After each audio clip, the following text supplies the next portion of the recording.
ناظرین، میں تفسیر قرآن سات الجنان پڑھ رہا تھا اور ایک بڑا شاندار واقعہ مجھے پڑھنے کو ملا۔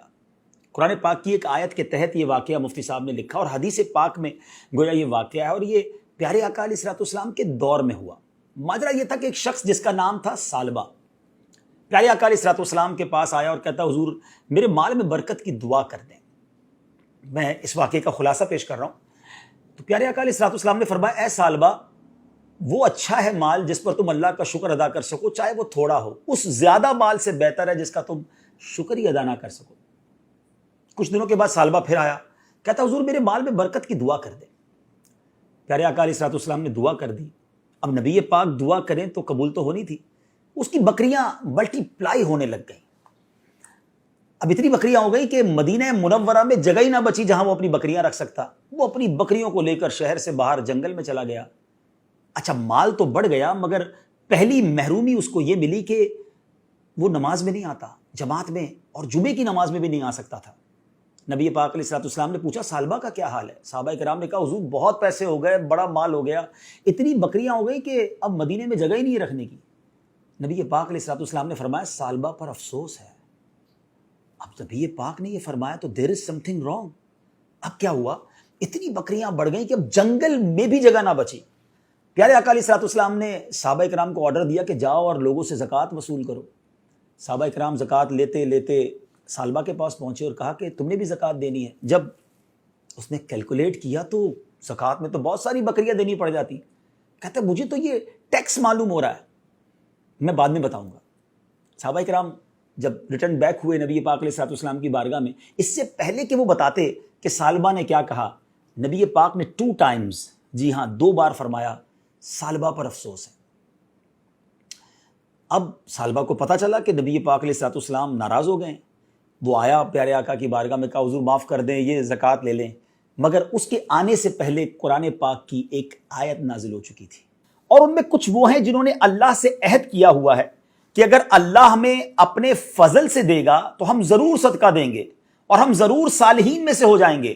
پھر جب اللہ نے انہیں اپنے فضل سے عطا فرمایا تو اس میں بخل کرنے لگے اور منہ پھیر کر پلٹ گئے، وعدہ خلافی کی اللہ سے۔ پیارے آقا علیہ الصلوۃ والسلام نے اس کی زکوٰۃ، اس کا مال قبول نہیں کیا، اسے ریٹرن کر دیا۔ اب ثعلبہ سر پر خاک ڈالتا ہوا واپس ہوا۔ پیارے آقا علیہ الصلوۃ والسلام ظاہری طور پر پردہ فرما گئے دنیا سے۔ حضرت ابوبکر صدیق کا دور آیا، ثعلبہ پھر آیا، کہتا، حضور میری زکوٰۃ لے لیں۔ حضرت ابوبکر صدیق نے کہا، جب نبی پاک نے نہیں لی تو میں کیوں لوں؟ اس کو واپس کر دیا۔ وہ حضرت عمر فاروق کے دور میں آیا، حضرت عمر فاروق نے بھی لوٹا دیا۔ سیدنا عثمان غنی رضی اللہ تعالیٰ عنہ کے دور میں اس کا انتقال ہو گیا۔ ناظرین، اس واقعے کے بعد قبلہ مفتی قاسم صاحب نے تفسیر قرآن سرات الجنان میں کمال کی باتیں لکھی کہ آج ہم کیا کرتے ہیں؟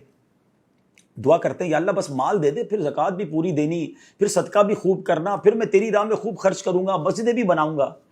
پیسہ آنے کے بعد سب بھول جاتے ہیں۔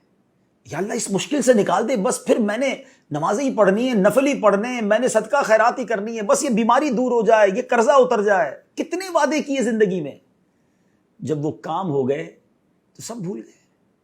غور کیجئے، کہیں ہم یہ والا کام تو نہیں کر رہے جو ثعلبہ نے کیا تھا؟ اور پھر ایسی لعنت ہوتی ہے کہ پھر اس کی زکوٰۃ بھی قبول نہ کی گئی۔ علماء نے اس پر بھی ڈیبیٹ کی ہے کہ کیوں ثعلبہ کی توبہ قبول نہیں ہوئی، ثعلبہ کی زکوٰۃ قبول نہیں کی جاتی تھی۔ تو بتایا گیا کہ ثعلبہ جب بھی پیسے دینے آتا تھا نا، اس ڈر سے آتا تھا کہ لوگ برا بھلا کہہ رہے ہیں مجھے، اتنا برا ہوں میں کہ میری زکوٰۃ ہی قبول نہیں ہو رہی ہے۔ وہ لوگوں کی شرم میں عبادت کرتا تھا، اللہ کے لیے نہیں۔ آج بھی کچھ لوگ ایسے ہیں کہ اس لیے نیکیاں کرتے ہیں، اس لیے حج کرتے ہیں، اس لیے زکوٰۃ دیتے ہیں، اس لیے قربانی کرتے ہیں، بڑے بڑے جانور لاتے ہیں کہ لوگ کیا کہیں گے اگر میں نہیں کروں گا، کنجوس کہیں گے لوگ۔ لوگوں کے لیے عبادت کرنی ہے؟ پلیز سوچئے گا، اللہ کے لیے عبادت کریں اور اللہ سے جو وعدہ کریں اسے پورا کریں۔ ہمیں رب نے بہت کچھ دیا ہے، جو دیا ہے نبی پاک کا وہ جملہ یاد رکھیے گا کہ وہ تھوڑا اچھا ہے جس کا تم شکر ادا کر سکو، اس زیادہ سے جس کا شکر بھی ادا نہ کر سکو۔ آخری بات کہہ کر گفتگو ختم کرتا ہوں کہ ایک بڑا پیارا کوسچن کیا گیا کہ ہمیں کیسے پتا چلے کہ یہ نعمت ہے جو ہمیں اللہ نے عطا کی ہے یا یہ ہماری آزمائش ہے۔ علماء نے بڑا پیارا جواب دیا کہ جو نعمت تمہیں ملے اور تمہیں اللہ سے قریب کر دینا، سمجھ لو وہ نعمت ہے۔ اور جب تمہیں کوئی نعمت ملے، کوئی مال ملے، کوئی بھی چیز ملے اور وہ تمہیں اللہ سے دور کر دے، سمجھ لو وہ آزمائش ہے۔ تو اللہ سے ہم اچھی نعمتوں کا سوال کرتے ہیں جو ہمیں رب سے قریب کرتے ہیں۔ صلو علی الحبیب صلی اللہ تعالی علی محمد صلی اللہ علیہ وسلم۔